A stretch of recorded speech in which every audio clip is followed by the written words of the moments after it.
enjoying the song. All right, it's time for some spare change, the best part of the show. Don't fall, Julie. Hang on. I'm so excited about Okay, that was close. We are joined by a great pair. Julie Roginski, who almost just fell off her chair. I did. Roginski, because I was so excited about this stoner music you're playing. And David Caplan, who clearly isn't going to get a word in edgewise. Right, that's all right. That's all right. That's okay? I'll defer to you guys. Okay, perfect. Jump on in. Like any good man. All right, first up. So check out this Chinese bowl that was bought at a yard sale for $3. $3. Turns out it is a rare piece from the Northern Song dynasty, which ruled China from 960 to 1279, obviously. I'm sure you know that. It sold at auction yesterday for a staggering $2.2 million. Do you think they use it for popcorn? They probably, you know, when they bought it for $3, they probably did use it for popcorn. Oh, I'm sure. And now it looks like a Crate and Barrel latte bowl, right? it does. I know. It does. What do you think? Would you pay $2.2 million for that? I'd thing? say that if that were in my house for 30 seconds, my kid would have smashed it, and there would have ended his college trust fund. At least. At I mean, least. his whole he could have And bought his like grad a school tiny trust fund. fraction of an apartment in New York for $2.2 million. At least a one-bedroom. But I want to know the yard sale that's selling stuff like this, because what else is there? No. Right. I mean, what other? I want to know sort of where it came. I mean, 1,000 years old. Like, where is it Where been was traveling? this yard sale? Do we know? I don't know. That's a great question. I didn't read that. I We'll can get- look again. We've got to pull that up. But it's I mean, it's a lovely bowl. I'm not sure if I saw that at a yard sale, I would have snapped it up, though. I mean, it's okay. It's plain looking. It's nice. I know a lot but of people it's now, not- though, are looking back at things they find. You know, a lot of people, they troll the neighborhoods and the suburbs, like, Yeah. looking for these great finds. So I know a lot of Okay. people now are going back. They are telling me this was in New York, so it's even more depressing because we all could have had That it could if have been it us. actually showed up. And they paid $3 for it, and they put like popcorn and whatever else in And it forever. the sad thing is, I wouldn't have bought it because I'd be grossed out that somebody else drank out of it. I'd be like, Yeah. how many people drank out Little of did it? you And- know. Yeah, well. All right. Well, next up, a faux fur faux pas, Neiman Marcus and 2 other retailers have been marketing items as fake fur when they were in fact real fur. You would think that this doesn't make sense, right?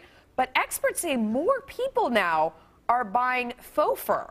So some products are being mislabeled. How crazy is that? Would you be more inclined to buy real fur or fake fur? I'm going to put you on the spot right here. And PETA is listening. I wouldn't buy either because I don't want PETA throwing stuff at me. And if I were wearing something fake, they might think it's real, and I'd be covered in red spatter. And it's just not worth it. It's not but worth I it. agree, though. I thought the other way would be, because if you're Right. shelling out the money to buy real fur and then you find out it's like a poly cotton blend, you're going to be a lot angrier. Right. But it's interesting. I feel this is sort of like America's like horse meat scandal. Like, there's what's real, and this is like fur. So this is our issue right now. So what I love is that there's some really righteous PETA person that's like walking around with the real fur on. That is what I think is It's that you're completely showing hysterical. clips of Russian television, and, Is that what and that all the is? Russian models are like Wearing the fur. wearing the fake because yeah. apparently PETA has not yet made it to If Moscow. they only knew. But Yeah. what I love about this is it kind of makes me feel like the next time I wear something that is fur and somebody gets furious about it, I can just say it's fake because apparently no one knows the difference and there's one and the other and the whole thing. And then they'll interferes. throw it at you and they'll be like, it's real. It's real. Because you obviously it has an Neiman Marcus label. But these are big designers like Marc Jacobs and Right. Burberry, and you sort of think like fashion houses like that, they're so luxury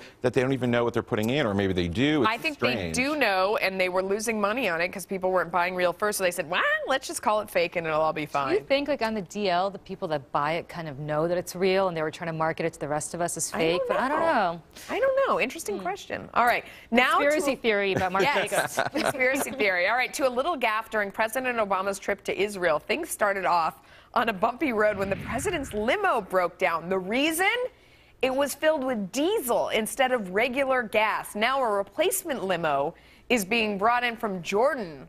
What do you think? I mean, is this karma? I gotta say, if you're gassing up the car to go somewhere, don't you gas it up before you leave on the trip? Like, don't you think they would have gotten this at some like White House, I don't know, Kind gas of. pump or wherever the beast? I don't know. I mean, gas do But they they said fly? that Do they- they bring they on Air fly it Force over One? there, They where- bring the car. So yeah, I don't really want it they full fly of it fuel, over, though. and You I got didn't know it. that. I think it would be filled up already, right? Don't you think? said they filled it up in It's Israel. That'd be dangerous. Don't you want to bring it like basically empty? that's a- I that's mean, a I don't know. Do you want a car in Air Force One that's filled with fuel? I don't know. Air Force One is filled with fuel, so why- Right? I guess that's true. But I thought it was amazing. This other one was flown from Jordan because I didn't realize at first they fly them in. I'm like, where's the stock of like presidential limos all over the Middle East? released, but it was obviously there in preparation for it. But it was funny because Israeli TV was very quick to say it was the Americans who filled it up, not the Israelis, to sort of avert any other scandals. Why did they put diesel in? I mean, how did they not know that it was a regular? And where do you fill it up? That's kind of a big mistake. Where do you fill it up? Like, do you just like take it to the old like Israeli gas station and you're like, fill up my fill up my giant limo. Fill up my giant limo that weighs 20 tons. So we